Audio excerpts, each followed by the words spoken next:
Hey guys, so this is our final video on this little project mini series. So this is our wrap-up video. So we're just going to talk about basic things in each time period in each of the poems that we brought up. So our first era, we had Romanticism from 1785 to about 1835.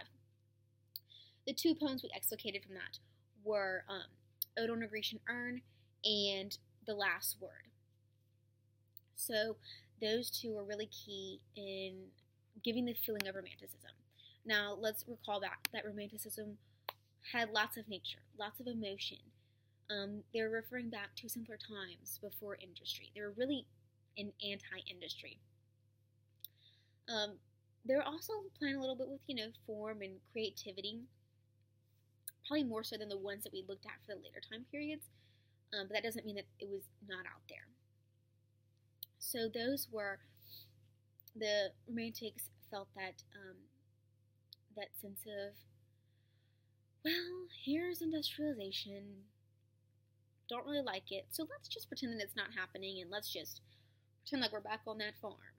So the Romantics are really about kind of, let's just pretend that this is not happening right now. And they really reflect back on old times, simpler times, when they were happy. So the next time period that we kind of shift into from Romanticism is Victorian, which was from about 1835 to about 1900. So the industrialization is still going on, but they are not so, it's not happening, I don't have to be involved myself. They're more involved, they're less fighting it. They're more like, oh my gosh, I really don't want to do this, but we have to. So Victorians are more accepting of the change. Big overarching theme, change, change, change, change. Lots of change. They're going from religious to more practical. Lots of questioning. Even though there's not as much religion, there's morality. They're questioning things. Kind of, what's the importance of this? Why do we have this? They're trying to put pieces and parts together. So, Victorian time period, we only looked at one. And I'm blanking on the name right now. Oh, Dover Beach. How could I forget? So remember we saw that shift. That not just, oh, we're in this time period and everything is kind of like, okay. We gotta change, we gotta go with it. No, you actually see the change. You see the, oh, things were great and we loved it, and then to, we hate it. No, I hate life, So we really, that poem was very clear about the shift and the change. Our next and final time period that we looked at was modernism, from about 1900 to about 1945. Remember, we looked at the two poems, Evening, as well as September 1st, 1939. Remember, we saw lots of things, alienation, hopelessness, just that feeling of, oh my God, what am I going to do with my life? They came, all this stuff is happening worldwide, and they don't know what to do.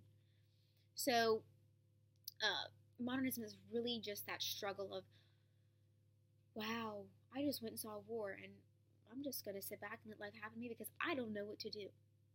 They didn't want to help. They couldn't, they were just so distraught and so,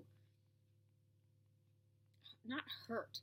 They were just so affected by everything that was going on. They just couldn't pick themselves up and do it. So modernism is really, we also see lots of urbanscapes, again, where we saw the lights. But all of these poems, what they all had in common was they were very reflective of the time period, very reflective. And they were also kind of, maybe they weren't messing with form, they were messing with kind of the creativity of the context, and vice versa.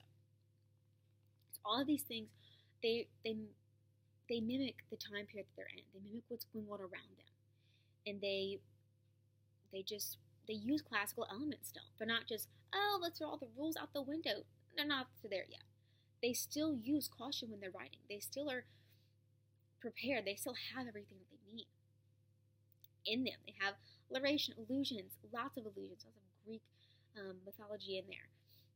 Anaphora, alliteration, lots of the classic elements are in there. And so that while they're, playing with certain things, they're also in there are cultural stuff. And so it's really important. It's really kind of neat to see how they put, old stuff, but they mix it in with the new. So we see that kind of balance of, hey, I'm not too risky, let's not throw everything out the window. So I hope that you enjoyed this little series and that it was helpful. So I will catch you guys later.